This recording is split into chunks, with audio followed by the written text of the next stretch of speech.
नमस्कार, मैं डॉक्टर संजय यादव। आज हम बात करेंगे ब्लड ट्रांसफ्यूजन की। एनीमिया के केसेस में हमें कब ब्लड ट्रांसफ्यूजन करना चाहिए या कब नहीं।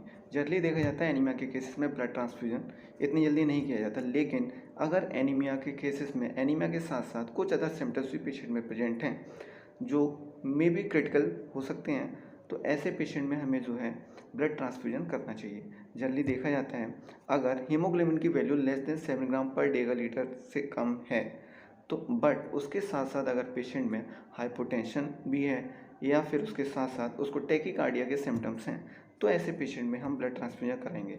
अगर ऐसे ही किसी पेशेंट का हीमोग्लोबिन की वैल्यू जो है लेस देन 8 ग्राम पर डेगा-लीटर है, बट इसके साथ साथ पेशेंट की एज मोर देन 65 ईयर है या उस पेशेंट को स्ट्रोक की उसकी हिस्ट्री है या फिर उसको सीओपीडी की भी दिक्कत है, तो ऐसे पेशेंट में भी हम ब्लड ट्रांसफ्यूजन को सजेस्ट करेंगे।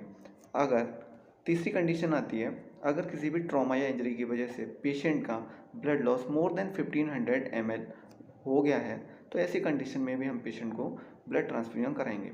बट अगर पेशेंट हेल्थी है, स्ट्रॉन्ग है, उसकी इम्यूनिटी स्ट्रॉन्ग है और साथ ही साथ उसको किसी माइनर सर्जरी की ज़रूरत है, बट उसका हीमोग्लोबिन की रेंज 7 to 8 ग्राम पर डेगा-लीटर के बीच में है, तो ऐसी कंडीशन में हम जो है पेशेंट को ब्लड ट्रांसफ्यूजन एडवाइस नहीं करेंगे। जनरली देखा जाता है पेशेंट को कम से कम 2 यूनिट ब्लड ट्रांसफ्यूजन एडवाइस किया जाता है, single unit blood transfusion advice नहीं किया जाता।